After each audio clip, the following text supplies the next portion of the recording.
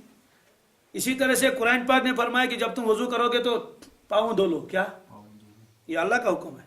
اللہ کے نبی سے فرمایا کہ خوب پہن کے اس پر مسح کرتے تھے. حالانکہ خوب پہن کر مسح کرنے کا ثبوت قرآن پاک میں نہیں ہے، لیکن اللہ کے نبی کے عمل سے ہے.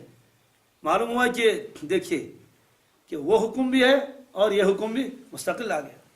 وَاحْذَرُوا، اور بچتے رہو، اللہ کی نافرمانی سے بچتے رہو. فَإِن تَوَلَّيْتُمْ، اور اگر تم پھر جاؤ گے، نافرمانی کرو گے خدا نخواستہ، فَعْلَمُوا، سنو، نہ تو میرا نقصان ہے نہ تو میرے نبی کا نقصان ہے. یہ اس کا مطلب ہے. کیا؟ اگر تم نے نافرمانی کی اللہ کا کوئی نقصان نہیں. یہ تو سبوں کو معلوم ہے، اللہ تعالیٰ تو نقصان سے ورا الورا ہے. لیکن ہو سکتا ہے کسی کے ذہن میں یہ بات آئے کہ اگر میں اللہ کے نبی صلی اللہ علیہ وسلم کی نعوذ باللہ من ذالک اطاعت نہ کروں، فرما برداری نہ کروں، شاید ان کو کچھ نقصان ہو جائے، یا ان کے درجات میں کچھ کمی ہو جائے، یا جو میرا ثواب ان کو ملنا تھا اس کی وجہ سے اس میں کوئی کمی آ جائے. اللہ تعالیٰ نے فرمایا فَإِن تَوَلُّمْ فَتَوَلَّيْتُمْ، دیکھو اگر تم نے نافرمانی کی، حکم نہیں مانا، فَعْلَمُوا، یقین جانو، انما علی رسولنا البلاغ المبین، ہمارے رسول صلی اللہ علیہ وسلم کے ذمے صرف پہنچانا ہے. کیا؟ کھول کھول کر حکم پہنچانا ہے. وہ تو پہنچا چکے، لہذا تمہاری نافرمانی کی وجہ سے ان کو کوئی فرق پڑنے والا نہیں ہے، البتہ نقصان کرو گے اپنا کرو گے. یہ فرمایا. اب جب یہ آیتیں نازل ہوئی کہ شراب بالکل حرام ہے تو صحابہ کرام نے عرض کیا اللہ کے نبی صلی اللہ علیہ وسلم، اس دوران میں بہت سے صحابہ کا انتقال ہوا اور بہت سے صحابہ کرام اس میں غزوہ احد میں بھی شہید ہو گئے. ان کا کیا ہوگا؟ اس لیے کہ شراب حرام بھی نہیں تھے، وہ تو پیتے تھے. ان کے بارے میں کیا ہے؟ اب یہ آیتیں نازل ہوئی. دو موقعوں پر صحابہ کرام نے سوال کیا ہے. ایک موقع تو یہ ہے کہ شراب حرام ہوئی، ان کا کیا ہوگا. دوسرا موقع کون سا؟ مدینہ طیبہ تشریف لے گئے رسول اللہ صلی اللہ علیہ وسلم. آپ نے 16 یا 17، یہی روایتوں میں آتا ہے 16-17 مہینے آپ نے بیت المقدس تک کی طرف رخ کر کے نماز پڑھی. 16-17 مہینے. لیکن تمنا تھی کہ قبلہ بن جائے ہمارا کعبۃ اللہ. تو آپ نماز میں ہی تھے. قبیلہ بنو سلمہ ایک قبیلہ ہے آج بھی ہے، وہاں ایک مسجد ہے، تو وہاں آپ ظہر کی نماز پڑھا رہے تھے. تو نماز کے اندر ہی وہی نازل ہوئی. 2 رکعتیں آپ پڑھا چکے تھے. اس وقت آپ کا رخ تھا شمال کی طرف. کس کی طرف؟ اس لیے بیت المقدس مدینہ طیبہ میں شمال میں ہے. اور نماز میں ہی آیت نازل ہوئی فَوَلِّ وَجْهَكَ شَطْرَ الْمَسْجِدِ الْحَرَامِ. آپ نماز میں اپنا چہرے مبارک اور رخ کعبۃ اللہ کی طرف کر لیں. تو حضرت نے 2 رکعتیں ادھر کو پڑھائی، ادھر چل کے ادھر کو گئے دیوار کے اس طرف کو، وہاں جا کے اور 2 نمازیں پڑھائی 2 رکعتیں. تو 2 ادھر پڑھی 2. تو صحابہ کرام نے کیا کیا؟ صحابہ کرام نے صرف یوں کیا، یعنی انہیں ٹرن کر لی، جیسے پوری طرح یوں پیچھے مڑ جس کو ہم کہتے ہیں. فرق صرف اتنا ہوا جو پہلے صف میں تھا وہ تو آخری صف میں آیا، اور جو آخری صف میں تھا وہ تو یقیناً پہلے صف میں آئے گا. 2 رکعتیں ادھر نماز پڑھائی آپ نے، 2 رکعتیں ادھر نماز پڑھا دی. اس سے اس مسجد کا نام مسجد قبلتین. کیا؟ جی بس وہی ایک مسجد قبلتین ہے. ورنہ تو مسجد نبوی میں بھی تو 2 طرف نماز ہوئی ہے، لیکن یہاں چونکہ ایک ہی نماز 2 رکعتیں ادھر 2 رکعتیں ادھر پڑھی گئی، اس لیے مسجد قبلتین اس کو کہتے ہیں. آج بھی گئے حاجی لوگ جاتے ہیں مدینہ طیبہ، اللہ تعالی ہم سب کو پہنچا دے تو دیکھ لیں گے اپنے آنکھوں سے یہ مسجد قبلتین ہے کہاں اور کس جگہ پہلے آپ نماز پڑھا رہے تھے، پھر کس طرف کو رخ کیا آپ نے. اس کے بعد یہود نے بہت شور مچایا جب قبلہ تبدیل ہوا جنوب کی طرف. تو کہنے لگے کہ مسلمانوں سے کہنے لگے کہ ہے یم تو آج تک تم نماز پڑھ تم کے دل جائے یا خاص طور سے چلو تو یہی کیوں کیا قضا وضا کرت مگر یم گزرے تمن کیا بن جو اس دوران وفات پا گئے تحویل قبلہ سے پہلے ان کی نمازوں کا کیا ہوگا. تو یہ اشکال کیا صحابہ کرام نے رسول اللہ صلی اللہ علیہ وسلم سے. اس پر آیتیں نازل ہوئی ان اللہ لا یضیع ایمانکم، اللہ تعالیٰ تمہارے ایمان کو کبھی ضائع نہیں کرے گا. جو نمازیں تم نے وہاں پڑھ لی تھی میرے حکم سے پڑھ لی تھی، میرے حکم، ابھی قبلے کے تحویل کا حکم نہیں آیا تھا، وہ سب نمازیں قبول ہیں، وہ تو میرے حکم سے ہوا تھا. ایک اس موقع پر صحابہ کرام کو اشکال پیدا ہو گیا تھا ان کا کیا ہوگا کہ ان کی نمازیں قبول ہیں یا نہیں. ایک یہ اشکال ہو گیا تھا کہ جو صحابہ کرام شراب حرام ہونے سے پہلے جن کا انتقال ہوا ان کے بارے میں کیا ہوگا، ان کے بارے میں کیا ہوگا. اس کا جواب اللہ تعالیٰ نے دے دیا. یہ صحابہ کرام نے سوال کیا، جواب آیا. کیا جواب ہے؟ لیس علی الذین آمنوا وعملوا الصالحات جناح، نہیں ہے ان لوگوں کے اوپر کوئی گناہ جنہوں نے ایمان قبول کیا، اعمال صالحہ کیے، فیما طعموا، جو اس سے پہلے وہ کھا چکے تھے، جس سے پہلے وہ کھانے کی چیز تھی، کوئی پینے کی بھی چیز تھی، جو انہوں نے چکھا، جو انہیں کھا پی لیا، اذا متقوا، مگر کب؟ جب وہ متقی بنے. کیا بنے؟ یعنی اگر وہ زندہ ہے تو متقی بننا آگے، اگر ان کا انتقال ہوا ہے تو متقی تو تھے ہی، باقی چیزیں سب چھوڑ دی تھی. شراب اس لیے نہیں چھوڑی تھی، ابھی حکم ہی نہیں آیا تھا اس کی حرمت کا. وآمنوا، اور پھر ایمان لائے، وعملوا الصالحات، اور کیا کریں؟ اعمال صالحہ کریں. ثم اتقوا، پھر متقی بن جائے، پھر اللہ کا خوف ان کے دلوں میں آئے. وآمنوا، پھر ایمان لائیں. ثم اتقوا، پھر اللہ سے ڈرے. واحسنوا، اور نیک بنے، نیک کام کریں. واللہ یحب المحسنین، اللہ تعالیٰ احسان والوں کو، محسن والوں کو بہت پسند فرماتے ہیں. یہ آیت بہت عجیب و غریب ہے، اس کی تشریح انشاءاللہ آگے آئے گی. دیکھیں اس میں کیا فرمایا اللہ تعالیٰ نے، ان لوگوں پر کوئی حرج نہیں، ان لوگوں پر جنہوں نے پہلے یہ چکھ لیا تھا، شراب پی لی تھی. کب حرج نہیں؟ ایمان قبول کر لیا، اعمال صالحہ کیے، پھر فرمایا پھر متقی بنے، پھر ایمان لائے، پھر اعمال صالحہ کیے، پھر متقی بنے، پھر ایمان لائے، پھر متقی بنے. سوال یہ تو متقی متقی متقی بہت مرتبہ آ گیا، اور ایمان ایمان بہت مرتبہ. اس کی کیا وجہ ہے؟ اس کی وجہ لکھی مفسرین نے، ایمان کے درجات ہوتے ہیں، ایمان کے تقوی کے درجات ہوتے ہیں. اس لیے اللہ تبارک تعالیٰ نے اس آیت کریمہ میں ایمان کے درجات کی طرف اشارہ فرمایا، اور تقوی کے درجات کی طرف اشارہ فرمایا کہ تقوی ایک درجے کا نہیں ہوتا ہے، تقوی کے بھی درجات ہوتے ہیں اور ایمان کے بھی درجات ہوتے ہیں. یہاں تک کہ آخری درجہ اس کو صفت احسان کہتے ہیں. اس لیے فرمایا واحسنوا، کیا فرمایا؟ وہ صفت احسان کیا ہے؟ اس کی تشریح انشاءاللہ آگے آ جائے گی.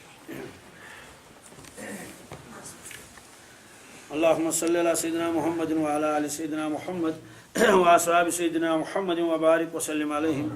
اللہم احسن عاقبتنا فی الامور کلها واجرنا من خزي الدنیا وعذاب الآخرہ.